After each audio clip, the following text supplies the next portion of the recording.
여러분 안녕하세요. 내 몸 안에 준비된 의사를 전하는 사랑과 생명입니다. 오늘도 제 영상을 찾아주셔서 대단히 감사합니다.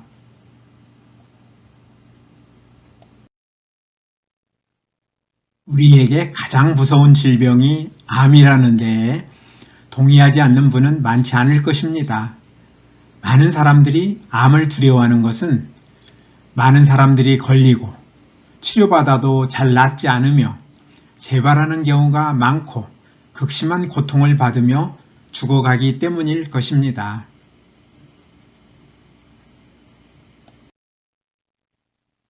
우리나라 사람들이 암으로 얼마나 많이 죽는지는 통계로 쉽게 확인할 수 있습니다.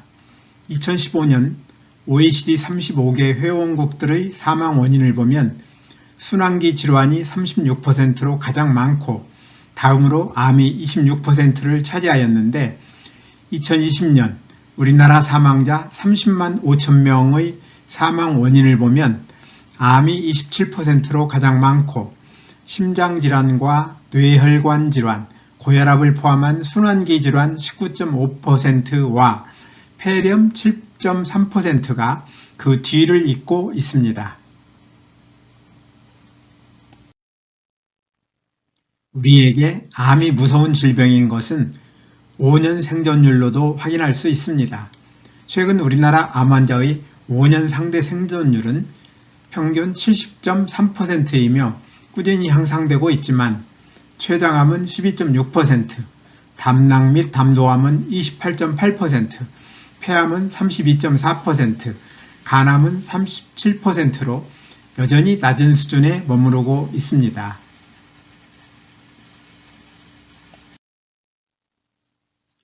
암에 걸린 사람을 얼마 살지 못하고 죽는 사람과 낫는 사람으로 구분할 때 어떻게 해야 낫는 집단에 속할 것인지를 알기 위해서는 막연하게 두려워할 것이 아니라 암 환자가 죽는 원인을 알 필요가 있습니다.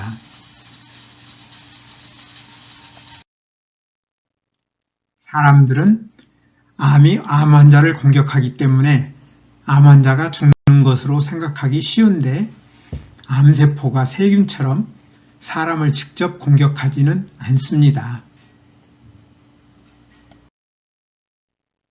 다만 유전자가 변질된 암세포는 본래의 정상세포 기능을 하지 않기 때문에 암이 커지면 정상세포가 줄어들어 조직이나 장기의 기능이 약해집니다.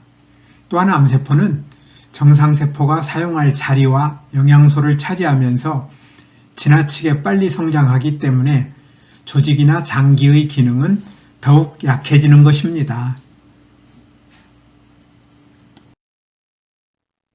그리고 암이 커지고 정상세포가 줄어들음에 따라 조직이나 장기의 기능이 점점 약해져 결국 더 이상 기능하지 못할 때 암 환자는 죽는 것입니다.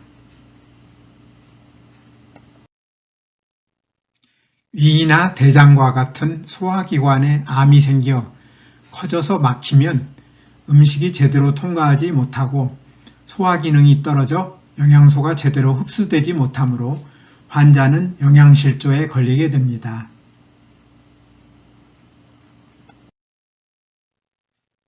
허파에 암이 생겨 커져서 건강한 허파 조직이 얼마 남지 않거나 허파의 일부가 막히면 산소가 원활하게 공급되지 않으며 망가진 조직이 세균에 감염됩니다.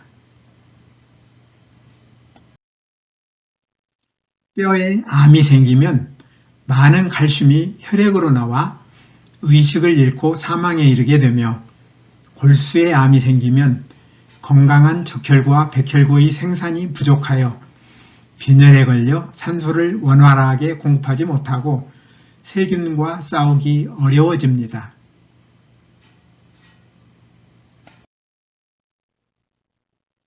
간에 암이 생겨 화학적인 균형이 무너지면 혼수 상태에 빠지며 뇌에 암이 생기면 기억이나 균형에 문제가 생기거나 뇌출혈이 올 수 있고 어떤 신체 부위의 기능이 상실되어 혼수 상태에 빠지게 됩니다. 이처럼 암 환자가 죽는 것은 뇌나 허파, 간, 췌장처럼 생명 유지와 직결되는 핵심적인 기능을 하는 주요 장기나 조직의 기능이 암으로 인하여 심각하게 손상되었을 때 나타나는 현상입니다. 영양소를 흡수하여 모든 세포에 공급하고 산소를 모든 세포에 공급하는 기능이 암으로 심각하게 손상되면 신진대사가 이루어지지 않으므로 사람은 살 수 없게 됩니다. 반면에 갑상선암이나 유방암, 전립선암처럼 어느 정도 커지더라도 핵심적인 기능을 하는 주요 장기로 전이되지만 않으면 생활은 불편하지만 생명 유지에는 큰 문제가 없는 비교적 생존 기간이 긴 암들도 있습니다.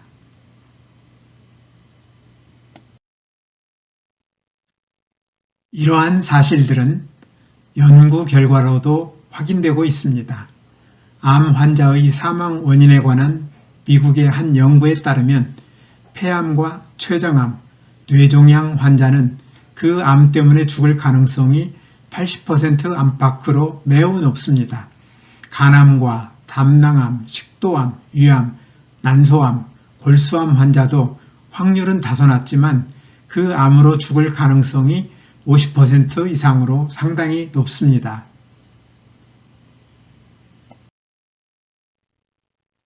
반면에 갑상선암과 전립선암, 유방암, 고환암 환자는 그 암 때문에 죽을 가능성이 30% 이하로 대체로 낮고 혈관 질환을 비롯한 암 이외의 원인으로 죽을 확률이 50% 이상으로 더 높으며 꾸준히 높아지고 있습니다.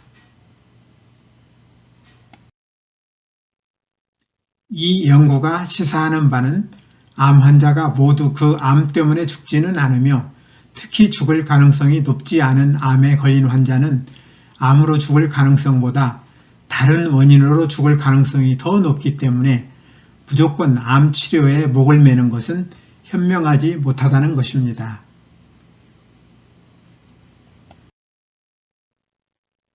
암 치료받다가 치료의 부작용으로 합병증이 생겨 죽는 안타까운 경우도 많습니다.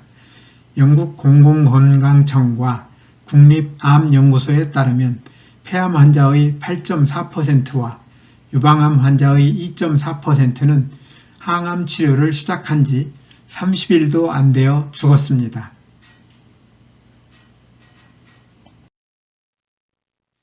저는 지난 24번째 영상에서 암세포가 지속적으로 성장하기 위해서는 산소와 영양소를 충분히 공급받아야 하는데 내 몸 안의 최고 명의가 암세포의 성장을 억제하고 죽이기 때문에 암이 커질지 아니면 줄어들거나 없어질지는 암 도우미와 생명 도우미의 크기에 달려 있다는 말씀을 드렸습니다.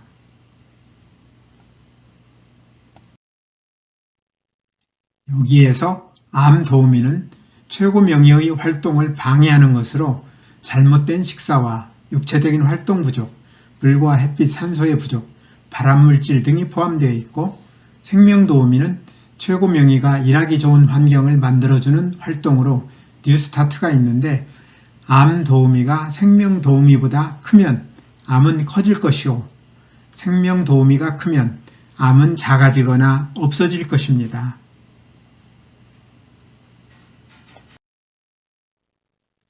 앞에서 암 환자의 사망 원인에 대해 살펴보았는데요. 암 도우미 생활을 줄이고 생명 도우미 생활을 늘려 최고 명의를 행복하게 만드는 삶을 살아간다면 암은 작아지고 자연 치유될 것입니다. 오늘도 끝까지 영상을 시청해 주셔서 대단히 감사합니다. 최고 명의를 행복하게 만드는 뉴스타트 생활을 통하여 늘 건강하시기를 기대하며 다음에 더 좋은 영상으로 찾아뵙겠습니다. 여러분의 소중한 의견을 남겨주세요. 구독과 좋아요 부탁드립니다.